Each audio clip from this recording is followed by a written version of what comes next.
Bonjour à tous, j'espère que tout le monde va bien. Je vais continuer l'étude du catéchisme de Spirago.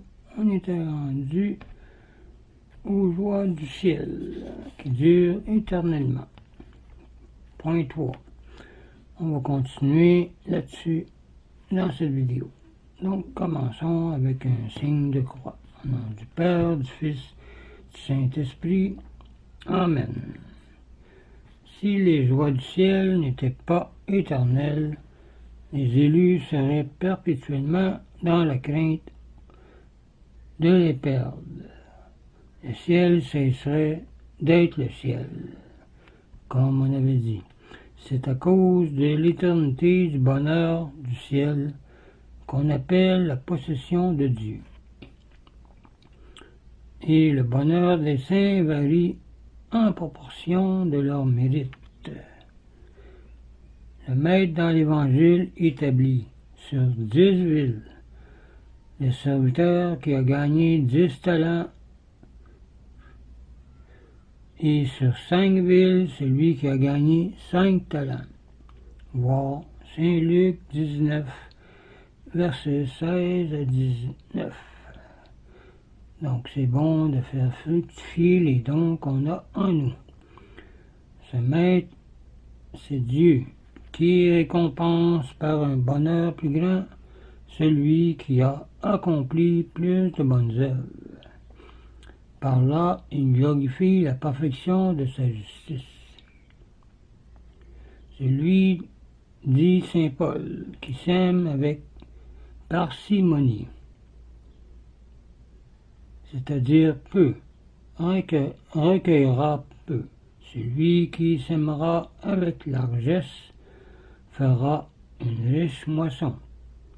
Voir 2 Corinthiens 9, versets 6 et 7. Car Dieu aime celui qui donne avec joie. Les justes voient tous Dieu clairement, mais l'un voit plus parfaitement que l'autre, en raison de ses mérites, disait le Concile de Florence. Haute est l'éclat du soleil qui est Jésus-Christ, haute est l'éclat du soleil, haute celui de la lune. Jésus-Christ, le soleil des soleils, Marie, elle, autre, celui des étoiles, plus haute que les saints.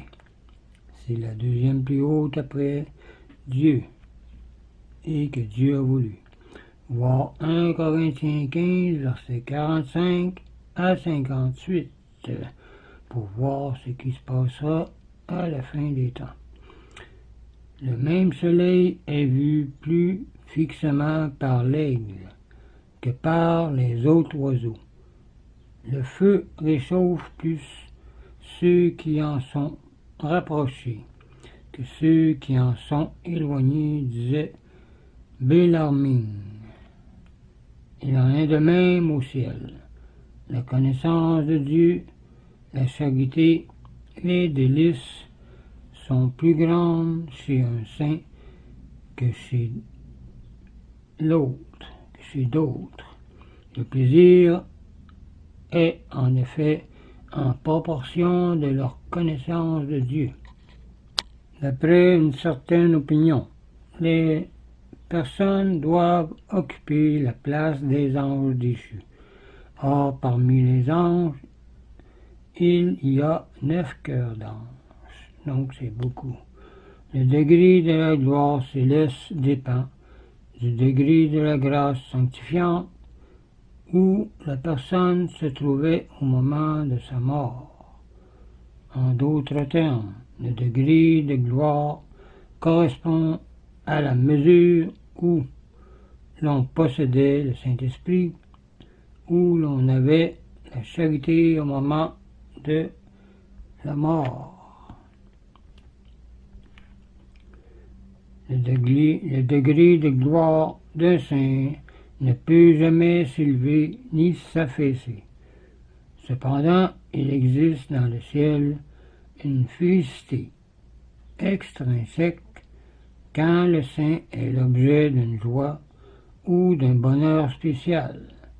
Le Christ n'a-t-il pas dit qu'il y a un bonheur dans le ciel chaque fois qu'un pécheur se convertit? Voir Saint Luc, chapitre 15, verset 7.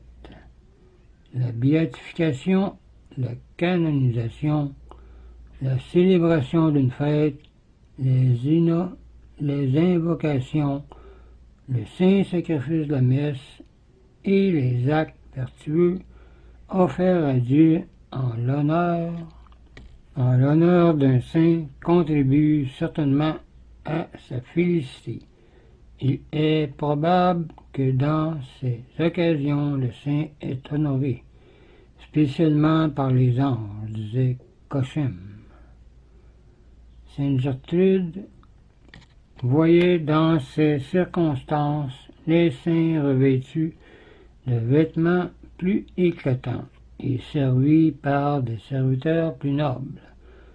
Leur bonheur paraissait augmenter. Malgré la diversité de la récompense, il ne règne pas chez les saints aucune envie. Tous ont reçu du père de famille un denier, selon saint Matthieu chapitre 20. Quand deux enfants, dit saint François de Sales, reçoivent de leur père des habits de la même étoffe, le plus petit n'envie pas le plus grand, car il ne pourrait pas se servir de son habit, mais juste le sien.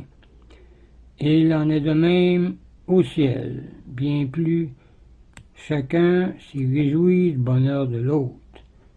La joie et le bonheur de l'un font la joie et la félicité de l'autre, ce qui est merveilleux. Point 2. Le ciel n'est accordé qu'aux âmes parfaitement pures de péché et de peine du péché. Saint Matthieu, chapitre 5, verset 8 dit « Heureux ceux qui ont le cœur pur, car ils verront Dieu. » Les âmes seules entreront au ciel qui n'auront commis aucun péché après le baptême, ou qui, ayant péché, auront complètement expié leur faute, soit sur terre, soit au purgatoire, disait le concile de Florence.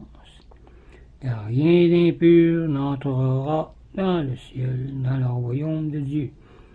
Voir Apocalypse 21, verset 27. Donc tout doit être purifié avant de rentrer au ciel. Le ciel n'a été ouvert que par la mort du Sauveur Jésus-Christ. Les âmes des justes furent obligées d'attendre leur rédemption dans les limbes. Un autre séjour, de l'autre côté. Voir le 5e article du symbole des apôtres. On gagne le ciel par la souffrance et la victoire sur soi-même. Il faut, dit saint Paul, entrer dans le royaume de Dieu par beaucoup de tribulations. Voir Acte 14, verset 21.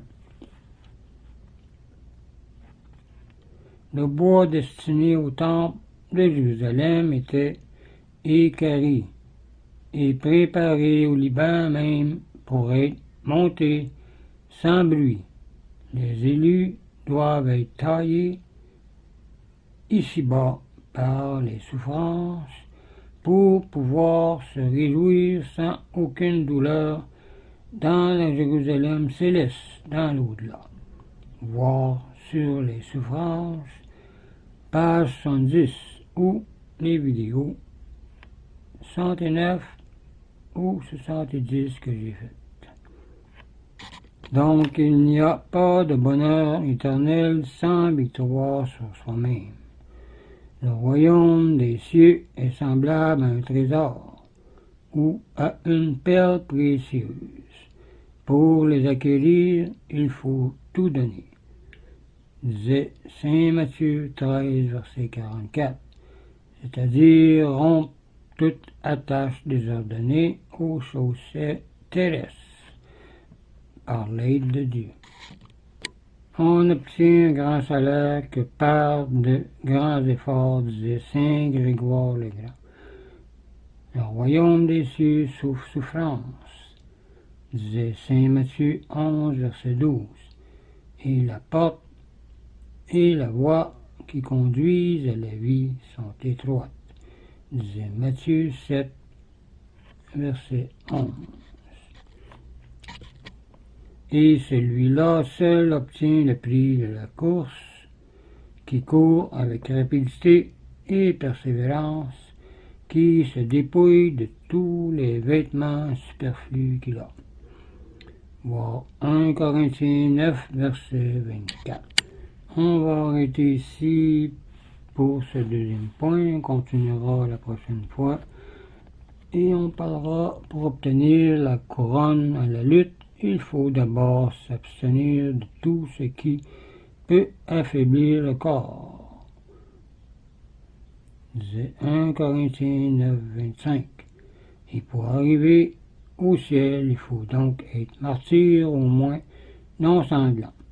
C'est le motif pour lequel la fête de Saint-Étienne soit immédiatement celle de Noël. Donc, on arrête ici.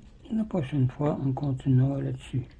Donc, je vous laisse là-dessus. Je vous dis au revoir et union prière.